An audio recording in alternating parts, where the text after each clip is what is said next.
Hello and welcome to a FXTimes daily market recap. I'm your fundamental market analyst, Nick Nassad. Today is Monday, April 12th. The big story today was that the euro gained strongly after a Greek aid package announced over the weekend alleviated some pressures on the debt-strapped country, but the common currency did come off its earlier highs against the dollar as investors wondered whether the plan would work. The euro soared to 1.37 on news that Eurozone finance ministers agreed to backstop Greek debt with as much as 30 billion euros in loans at 5% interest rates if the struggling country has trouble borrowing in capital markets. There's another 15 billion euros worth that would be coming from the IMF if needed. The cost to insure Greek sovereign debt against default fell sharply today, and it seems that we do have improved investor sentiment around the situation. The agreement on Greece is perhaps marking the end of the investor panic that sent the euro tumbling against most of its rivals since the beginning of the year.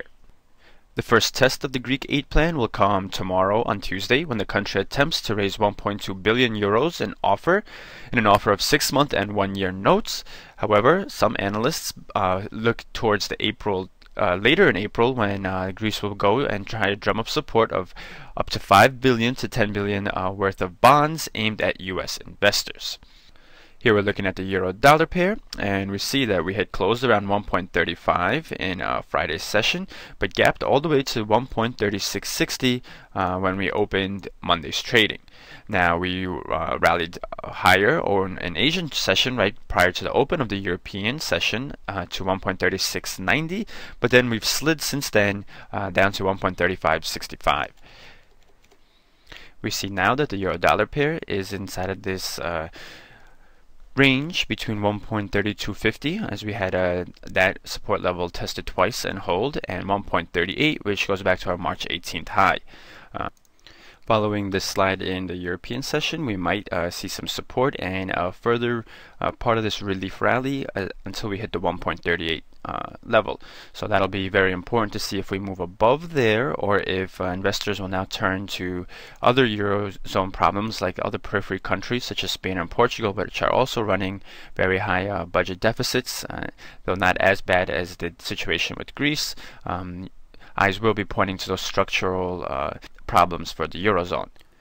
Despite the more positive tone for investor sentiment sparked by the Greek deal, we did have our commodity-backed Australian and New Zealand dollars slip against the US dollar, as we had news from China that there was a slowdown last month in new yuan loans, with broad money supply growth also slowing, which is a result of steps that Beijing has taken in order to put the brakes on its fast-growing economy. We also had China report its first monthly trade deficit since 2004. Now, the Aussie and New Zealand dollars are closely tied to global growth, and so any slowdown in Chinese growth could dent their prospects. So we did have this jump above the 0.9350 level at today's open, but pretty much since the start of the session on Sunday, after we hit our high at 0.9385, we've seen the Aussie slide in today's trading until it found support at 0.9250. So while we broke below support level at 0.93 and then actually retested as resistance, so far in this 1-hour chart, we see that our moving average picture is still positive, as we have our 200 and 100 moving averages heading higher, but we are testing that 100 moving average here now in a battle of support and resistance between the bulls and the bears of the pair. We do see a string of higher lows in the pair, so for the most part this pair is still bullish, but it's going to be important to monitor factors such as how equity markets behave in this week's trading, as well as something like gold prices. In a look at gold prices, we've seen a rather strong rally since March 25th, where we started around 1,084, and we've climbed almost $90 until we hit a high of 1,169, and you could see in today's trading we've fallen from that level. We could draw a couple of trend lines. One would connect our lows from March 25th and this low in March 30th, while a second trend line could do the more shorter term highs we had seen over the past week. So while we did move below this trend line in today's trading, we do have this secondary upward sloping support trend line lying in wait here. So we'll see if perhaps this market needs a bit of a correction to come back down here before it continues any further gold price increases. In a look at the US dollar Japanese yen pair, we saw the pair test the 92.80 level, which has been an important power line. It had switched its role from resistance to support as we moved from March to April, and we tested it once last week and at this week's open. Following that test, we rallied in favor of the greenback, but we bounced down off this downward sloping resistance trend line right here at 93.60. And we also see that our pair has moved below the 200 period and the 100 period moving average. So while there are some bearish signs, including this bounce down off our resistance trend line, our moving average picture, we do have this very important support at 92.80, and our levels of support and resistance are squeezing, and so we'll have to see what traders do once we approach these levels. We know that the dollar-yen pair responds to what goes on in equities and U.S. bond markets. And in U.S. equities today, we saw stocks higher, with the Dow Jones index breaking the 11,000 level.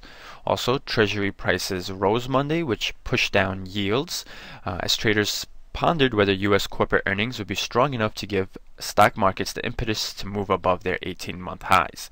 If we have weaker U.S. Treasury yields, this actually will push the pair downward, as when yields go up for the pair, for U.S. Treasuries, the greenback gains.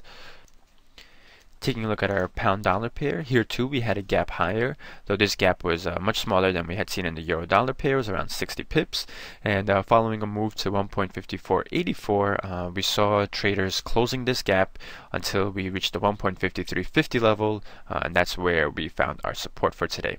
That was our 50-period moving average. We did break this short-term upward sloping line of support, so that was a bearish signal. If we continue to move downward, a very important level would be the 1.53 level, which had acted as resistance throughout most of last week as well as 2 weeks ago, but we finally broke that level in Friday's trading. So it would be very nice. So traders may want to push this pair down to this support, which would also line up with our 100-period moving average. So far, if we plot a Fibonacci retracement of our rally from 1.5150 to 1.5484, we also see that our support came at the 38.2%. In the final currency pair, we take a look at the US dollar Canadian dollar pair, and we see that in overnight trading, the greenback actually gained, as we had a decline in most of our commodity currencies. But after we tested this resistance of 1.0086, we saw the pair. We saw the Canadian dollar pair its earlier losses until it tested support at 1.0007.